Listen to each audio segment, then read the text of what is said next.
on. You caught me looking at the screen, and perfect time for the cuckoo to go off.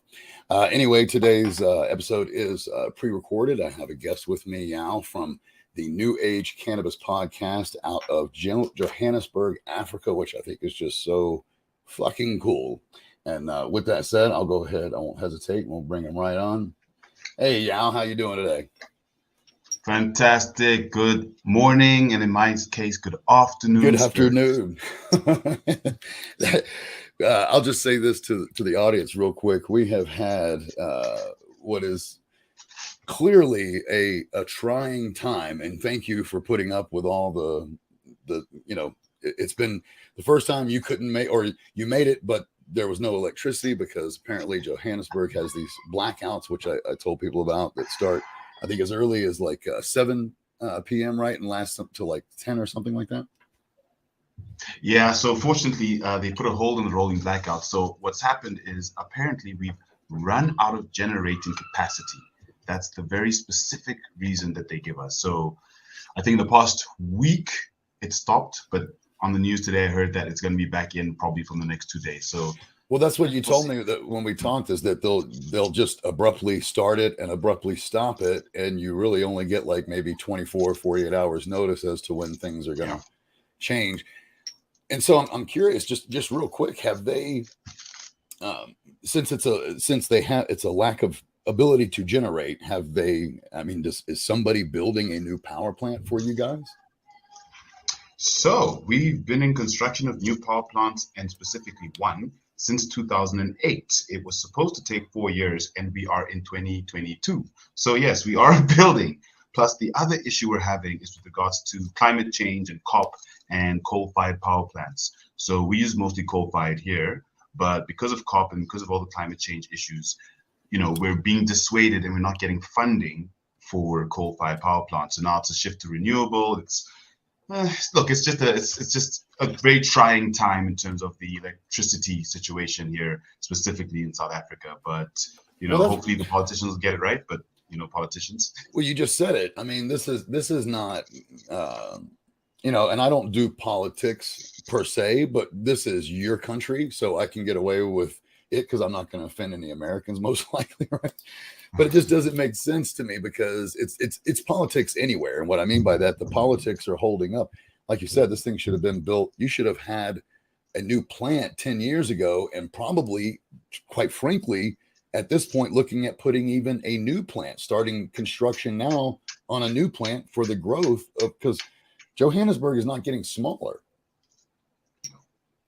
And it's not just Johannesburg, it's the whole of South Africa. And that's, right. I think, what the critical issue is, that's become an economic pitfall, because now you lose at least, a fifth of your working day to a loss of power. So if you're in that's non-productivity. Factories, non-productive industrial space, you lose productivity. So it's even me in the space that I am working with devices, computers, spreadsheets.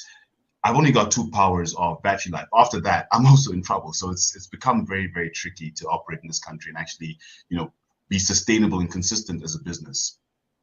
Let alone the school kids, etc. I would imagine that a lot of folks have batteries for this time and keep them charged during try to do as much as they can to have backup power available to them during these times. Yeah, but obviously, because of costs, they're it's limited. Not that easy. It's, right. Yeah. How much would like a 10,000, what is it? I don't know the rating, but it's, like a battery pack that would essentially, give your computer like at least another half hour to hour. How much would a battery pack like that cost there? So essentially a 4-hour unit would cost you about 3,000 rands, and then it should be able to charge cell phone, laptop, and wireless router, maybe another laptop, but then you're switching it down to about 3 hours. So, you're looking at about, in dollar terms, $200 to $250. US, when you're saying dollar, yeah. Man, see, that comparable battery you can get over here for like, most likely, depending on what you get, you could get anywhere between $50 to $100.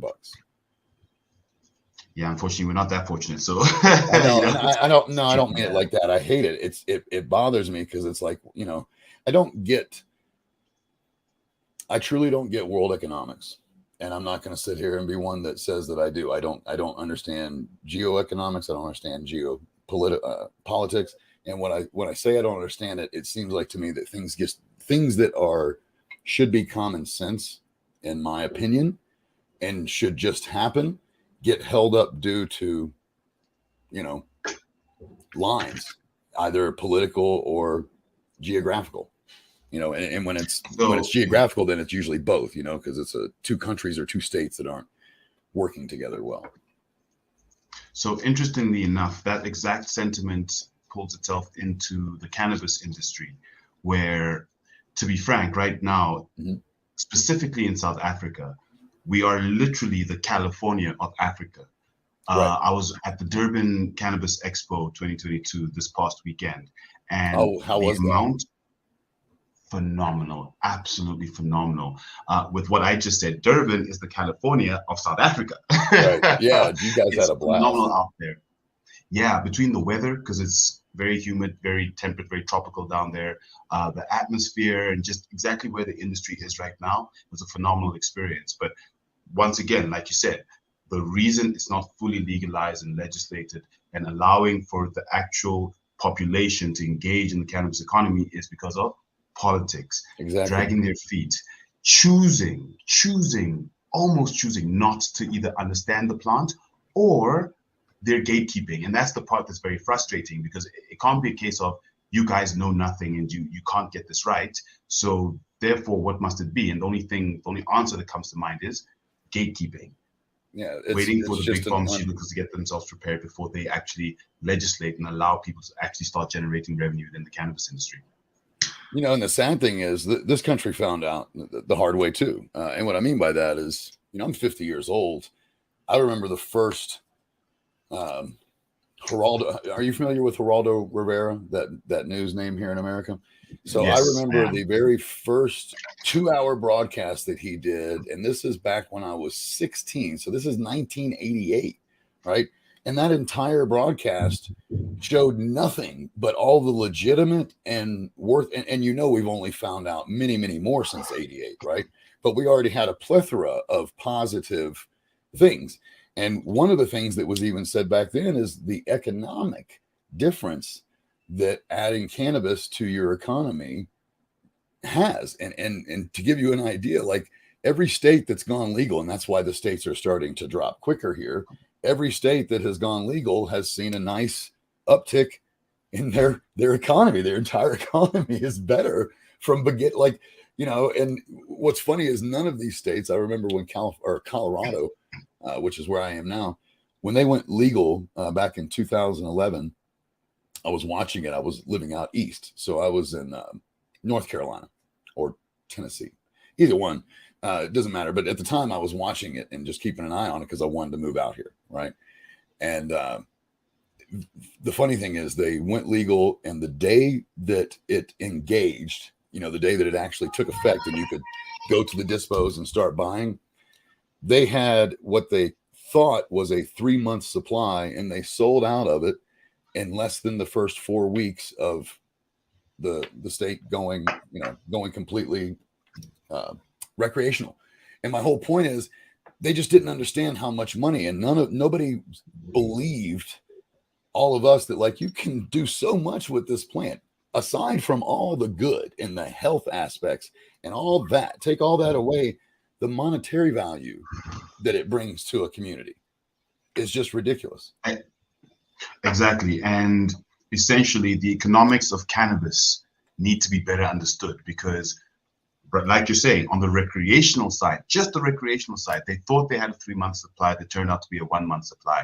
Not even. Imagine on the industrial side, not Right. even, imagine on the industrial side, the amount of capacity you can generate within local economies anywhere in the world to in turn actually assist those local communities because then they'll have materials for them to build homes, for them to make clothes, for them to have medicine, to be There's healthy so much. in mining communities. There's so much. Do you know how many people? What's really funny, Yao, is the amount of people who do not understand when they hear marijuana, all they think is getting high. And I tell them, I'm like, you understand that is 1% of what this plant is. And it's not even a percent. It's like a Not half even a a percent. percent. It's like a half a percent of the capability of the plant. That literally, I tell people, I'm like, look, I'm never going to stop smoking it. And I love it.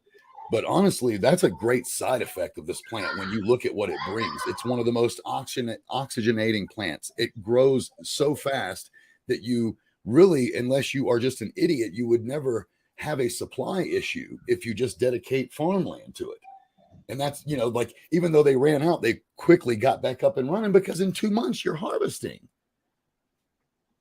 Exactly. And that's what makes it so sustainable is And the fibers at which you can take all of it out. Exactly. The fiber, the herd, the actual flower, the roots, the entire thing can be used. It's everything. I mean, dude, you can make topicals. There's the whole CBD line of thinking in ways. There's the terps. They have dissected this plant now to the point where we truly understand its value. And I was talking about earlier, back in '88, I would say back then it was still like 20% of what the plant offered was getting high because people just did not. It's kind of like you said, they were either unwilling to learn or they just simply, because they had no understanding of it, they had no want to even understand it. So even if you got through to them, like got part way and, well, maybe so, they would still, after the maybe so, for instance, there would be no investigation on their part to truly find out for themselves, what does this plant offer? So that's one of the reasons that right now, my company, Green Edge Solutions, we're very dedicated to the research and data analytics side of cannabis, because that's really where the nexus lies between what is being done, what is being legislated around the world. You'll move the political line. Research. Yeah, correct. You'll move the political line much better if you have hard scientific data that slaps them in the face. Although that, like with anything, is only maybe about a quarter of the battle. For me, the other critical part, and this is specifically in Africa, I'm not sure about the rest of the world, but here is for us to use our agri-processing power and capability. Because did you say agro? Just to make sure. Yeah, agri-processing. Okay. I'm just making sure I'm understanding. Yes, sir. Correct. So essentially, one of the biggest discourses, and this one's not just here in Africa, it's around the world, is how do we integrate and include local communities or historically people who had already been in the cannabis industry, specifically the farmers.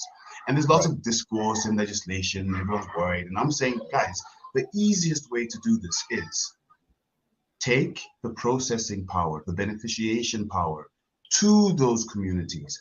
Once you do that, you empower them, not with flower, because everyone's worried about the flower. And I mean, it's become a red herring because that is such a limited part of what the entire plant can do.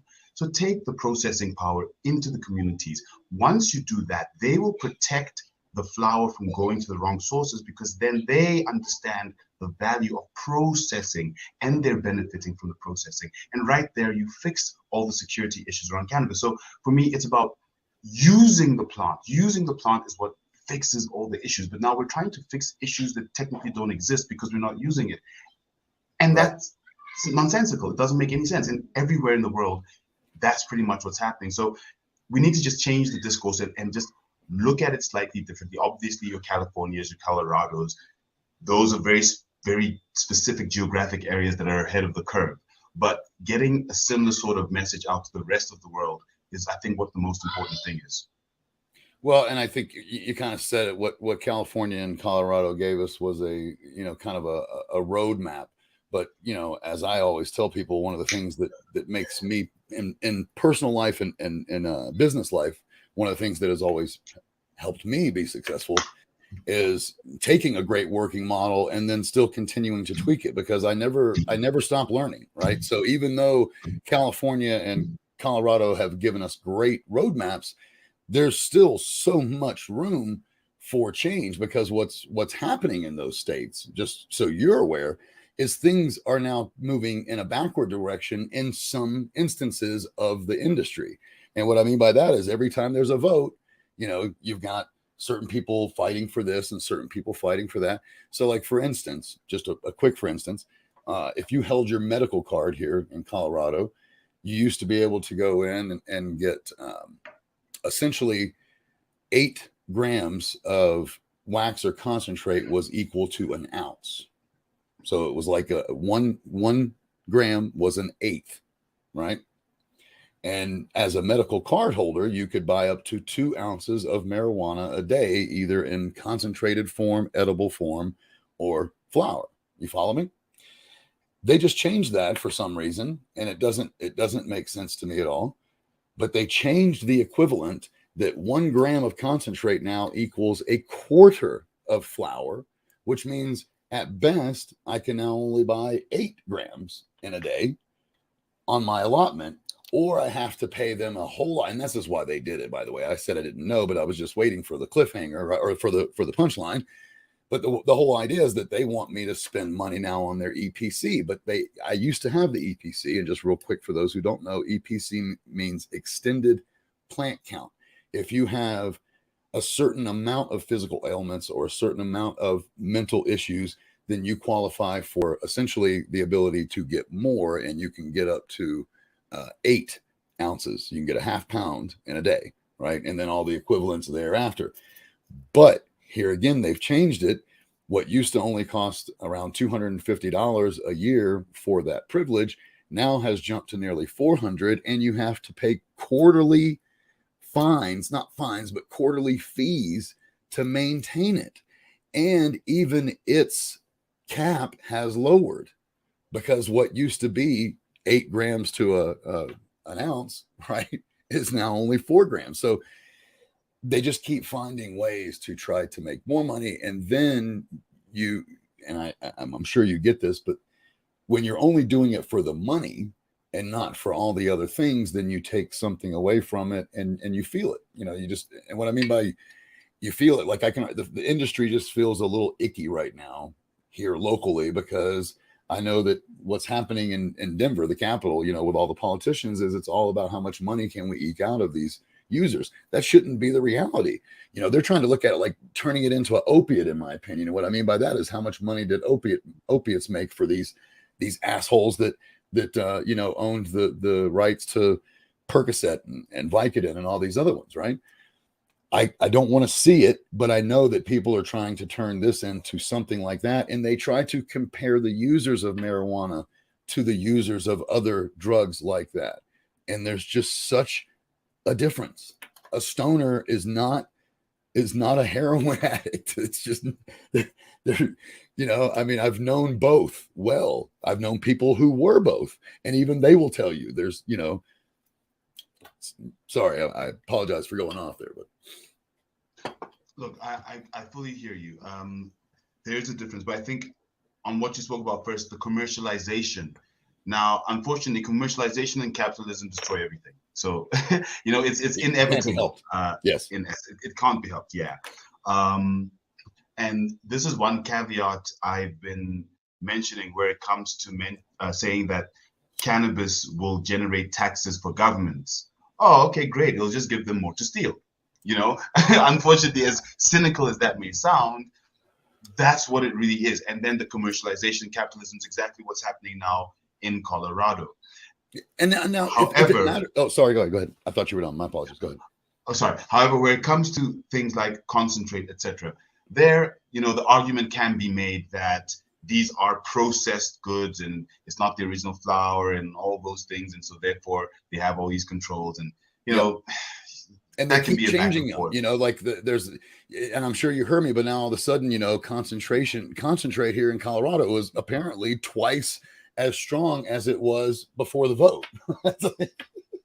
You know what I mean? So I don't remember it getting stronger, by the way. It seems like my dabs are getting me just as high as they ever were. Just on a side note, yeah. So there's no difference between the past and the present. No, I just have to spend twice as much to smoke it now, literally, So go ahead. Now, I guess the potential solution, and I guess, it depends on how long it takes to do this, because research takes time. But essentially, that one kind of boils down to research, because once once you have the capacity to, or the capability to say, this is someone's endocannabinoid system, this is the makeup, this is the structure, this is the makeup of this type of cannabis, whether it be something that is dominant in CBD, CBN, CBG, and testing will become one of the critical aspects. Once we know that, it'll then be easy for us to say, look, we know how much this person needs as a legal limit for medicinal, and then those rules will make sense. So until the research catches up, unfortunately, these rules are going to keep changing, and they're mostly going to be commercially driven and illogically driven rather than being driven by, science and Politics health and money and are going to be wellness, driven. which is Yep. what it should be. They're going to be driven by politics and health, and politics Exactly. and money, and it's just the way it is. I mean, I know that sounds cynical, and I'm actually a very positive person. If you've watched any of my casts or anything, you'll know I'm extremely positive. But even the most optimistic, positive people out there have to take what I call a realistic look at what happens, right? And if I had at least as many examples of where this didn't happen with a particular medicine or drug, then I would feel very good about my argument, right? But I don't have that. It's more like 99% of the Correct. time when you have a drug like this is the way it happens, and it runs its course. No different than, I don't know if you ever heard that old saying. I don't know if it's an American saying. I imagine that it's a world saying, but it's that you live long enough to be or you live as the hero long enough to become the villain, right? It's just the simple way. No matter who you are, it's going to inevitably change because the money changes it, the power changes it. And that's the other big thing that I always bring up that people don't understand. Cannabis had no power 20 years ago. The only power was to the street dealers like me when I was a dealer. That was the only power, and we had power, and we knew what power we had, right? And my only point is the cannabis industry, and I think you really have been touching on this, maybe not saying these exact words, but it is realizing how powerful it has the potential to be, and now the exploitation is happening. Yeah, 100%. And it's just the simple ins and outs. And we had a podcast with two upfront podcasts, the podcast out of South Africa, where they mostly look at sports headlines through the week and they give insights on the different sports. But we talked about cannabis in sport, and essentially one of the points that they made was, like with anything, once athletes start to game it, then it'll be a problem. So let's allow cannabis in wellness programs and but once they take a specific cannabinoid that does this and then naturally it's not so good. So economically as well, once you game cannabis economically, then but at the end of the day, I guess we just need to get it used because it's life. It's a plant, it's life. So like with life, we are human beings and these things will inevitably happen, but let's at least let it happen with cannabis in the discourse as well. So, we're not cynical, but let cannabis be part of life, because right now we're not letting it be part of our lives. And that's what I guess our argument is as activists and advocates, is let cannabis be part of our lives. It's life. Let it be no different than fucking alcohol. That's exactly my thing. Like, and here's my real issue, and this has been my argument since before I started smoking. Yeah, and what I mean by that is, obviously, I have some intelligence, and we won't even go into that, right? But the bottom line is, well before I was 14, which is when I technically started smoking marijuana, I already saw with my own eyes from as early as 4 years old the difference in alcoholic behavior, right, and marijuana behavior. And again, not to be political, I'm talking about just the differences between these two drugs. And I can sit here and do, marijuana versus all of them. And they all have, a different scale. But when you just take a look at alcohol makes you angry. It's a stimulant. So it forces anger, it forces fear, it forces many other negative emotions due to its nature of a stimulant. But it also has this depressant part of it, right? It's a very odd, if you look at it, it's a very odd drug when it comes to it. And here in America, and I don't know if you know the statistics there, but in these statistics, by the way, that I'm giving you, here's what's really fucked up about it, brother. These are 20 years old, and these statistics have only increased over time. So I do not believe that somehow they fucking suddenly dropped over the last 20 years, right? But like half of murders in this country are due to someone getting drunk and killing someone. Half. And you know we're the murder capital of the country or the globe, right? So half of the murders, 65% of road deaths due to alcohol. Now, ask me how many fucking people, ask me how many people have gotten high, just high, and killed somebody, and gotten high and killed somebody on the road, because those are less than a percentage, less than 1%. It's barely, it's literally negligible in the sense of when you talk, it's so rare that it almost doesn't happen. But you can't say it doesn't because everything does. You understand what I mean there? 100%. So I think the thing is, we're living in the 60s where there's a lot of enlightenment and education around very specifically plant medicine. And what happened back then, as we all know, is the hippie movement started. Everyone's really relaxed, chilled, love, peace, happiness. And that doesn't work for... That's how I got here. Yes. I'm born in 72, so I'm a child of the there you go. The hippies. My hippie mom's movement. a hippie and my father's a conservative. I mean, that's like a true product of that time. Keep going, man. I'm sorry. So you've seen both worlds. Exactly. And what you tend to find is that when research was done using plant medicine, because it wasn't really understood, there wasn't conventional academic research, it was mostly military and other research. When they were dosing it incorrectly. So when they tried to use mushrooms on soldiers or mushrooms on populations that need to be controlled, even LSD for that, or even LSD, correct. The awakening that is caused by plant medicine then takes away the control. And once you're living in a military age, as we are now, where military conflict fuels the world's economy, absolutely, you can't afford to have your soldiers. It also fuels your technology. Are you fucking kidding? It fuels anybody who doesn't understand how much the military fuels our way of life is simply naive. Period. Keep going, please, sir. But that's the thing. A lot of people don't know that. Oh, I know. They think things are driven by other economic objectives. Yeah, and if you say this, they call you a conspiracy theory. I'm like, this isn't conspiracy, brother. You can just go and look at the military contracts that the government has in every single country. Budgets. It's budgets. Where does the money go? Budgets. It's right there in black and white. Never will it be in the red, because they will never lose a cent. But because they always charge double too, and you know that. Like if you have a military contract, you know the rule of thumb, right? Why? Never mind. Go ahead.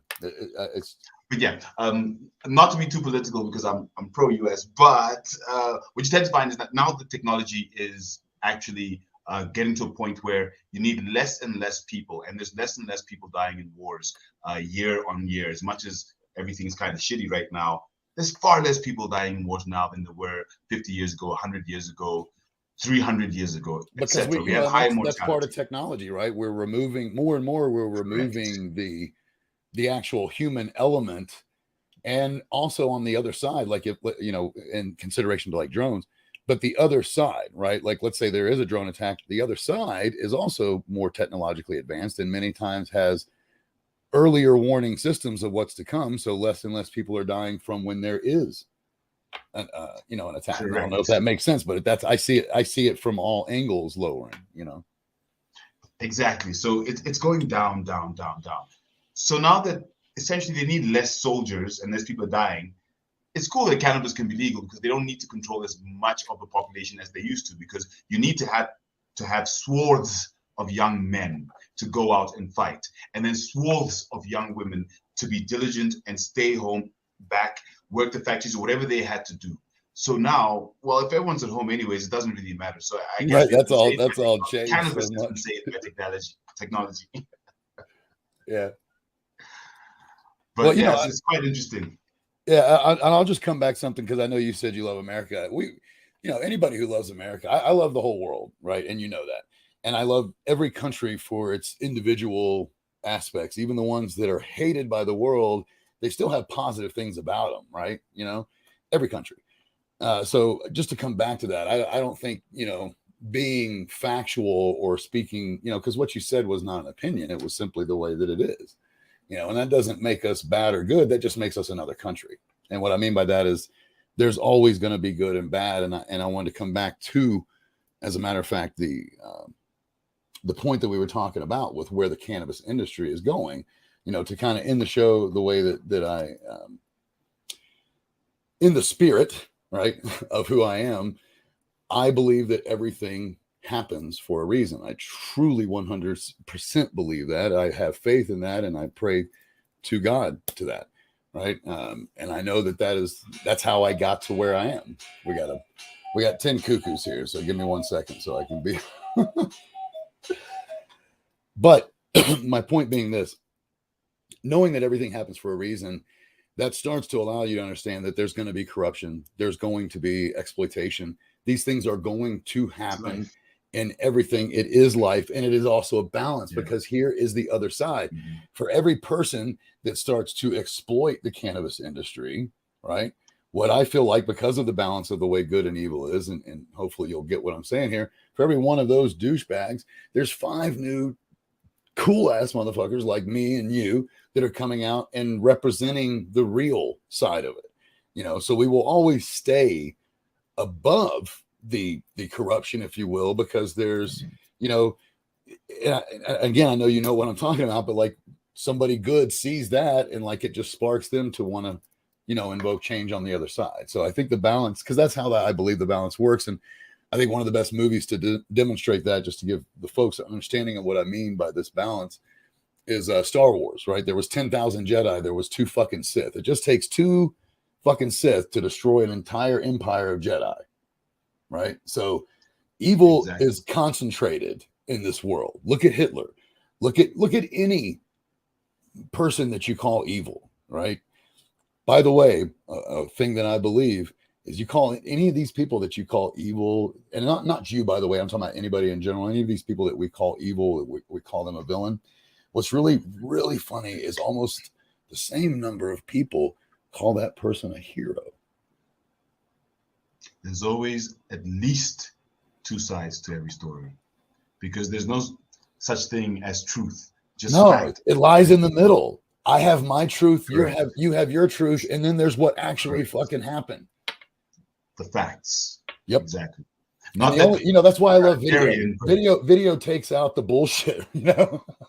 When you have like 3 different angles, you're like, no, man, you clearly walked up and hit him. Now that was self-defense. No, it wasn't. So when I said I'm pro-US, that was just so that I don't get flagged by your defense agencies, because I love Vegas. I want to come to Vegas and watch UFC. My sister lives in Vegas. Hey, Shout if out you come Abby. to Vegas, you got to let me know, because can't get in trouble. I'm about 12 hours away, so I will literally drive there and we'll do a live dual broadcast. We'll broadcast for you, because I can, with what you were telling me, I know you have the YouTube, so we can just log in and we can literally broadcast. We can use my software. You don't have to pay a fucking dime, brother. We can use my software and broadcast to YouTube and to my YouTube at the same time live. I'm telling you, man, you come to America, we got to get together. Or either that, or I'll make you rent a car and drive up here to Colorado, or you could drive like a few, 100 miles away and go see the Grand Canyon, because you'd be very close to the Grand Canyon, and that is something to fucking see. My sister has people in Denver, so yep. Oh, there you go, man. Nice. Well, listen, I really enjoyed it. I'm going to go ahead and just fire this out there. Hopefully, maybe in around 6 months, we can have you back, maybe even sooner if you want it. Really enjoyed having you on. I would be more than happy. I know you had asked it, so I'll just say it here, on the broadcast. I'll be more than happy to come on and do the same thing, vice versa, and be on yours if you would like that. Just let me know how it works. I know that we've had issues, but I finally think I have the time difference. I know it's 8 hours, and I know you're always ahead of me, so I'm good now. I just have to sit there and calculate out to get it right. So I did get the invite right this time, right? It was on the right time. Spot on. 5 o'clock. Yes. Perfect. Well, listen, man, I really enjoyed having you on. I'm going to go ahead and I'm going to remove you from the stream real quick and then just say goodbye to the folks. Don't leave just yet if you don't mind, Yao. I just want to talk to you 2 seconds once I'm done recording. Okay.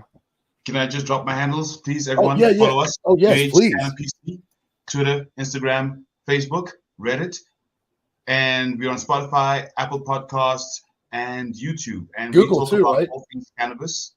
Aren't you on Google Podcasts too? Yeah. Yeah, Google Podcasts. Anywhere you get podcasts, we're on everywhere. We're on every platform. And we basically talk about all things cannabis. We give education on cannabis specifically for cannabis users so that they can go out and change the stigma, so that you can go out and change the stigma around cannabis with education. So please, everyone, do subscribe, like, listen, follow. Thank you. And I'm pretty sure I can say this with fact, because I think it seems like I read it in some of y'all's tweets, because I do try to get to know the folks that especially the ones that are coming on, right? But even if you don't know an answer, these folks will find the answer for you if they don't know it right off. Is that a fair statement as well? It'll become a research point for you. There you go. Exactly. All right. Well, listen. Give me just a real quick. Much. Did you get everything out that you want? And I don't know if you know, but I've had your New Age Cannabis podcast. Yep, I've had it down at the bottom the whole time. So, and that's the way it'll be. Like what we're recording is exactly what folks will see, just so you know. All right, I'll be out just a second, man. Thanks. So I just want to thank everybody, and I didn't say it at the beginning, but obviously I'm sure people figured it out because of the call sign there, Spirit 420, because everything I do is so 420, and anybody that I have on the show is obviously so 420, and you need to check them out. You need to take a look at them, listen to some of their episodes. Like he said, they're on all the podcast channels. They also have YouTube. They have Twitter. I follow. I subscribe. I'm with all that. And these guys are great. They are only bringing positive education to the cannabis community. And, another thing I'll say too is many times if you think there's a negative, ask them just ask these folks, because many times they'll show you that what looks negative is not necessarily a negative. It's just a reality, right? With that said, most people don't know how strange, or excuse me, most people don't know just how normal strange is. I am one strange dude. I don't have anything strange to share today. I will say this. Everybody also believes that assholes are like opinions, right? And everybody else's stinks. Mine stink like fresh brewed, what is now cold coffee, but enjoy talking to Yao, so it doesn't matter. And I'm going to hit it from Flounder. But we weren't floundering today. That was a great conversation. I can't wait to put this one out. And dank ass weed. So my opinions smell like coffee and weed.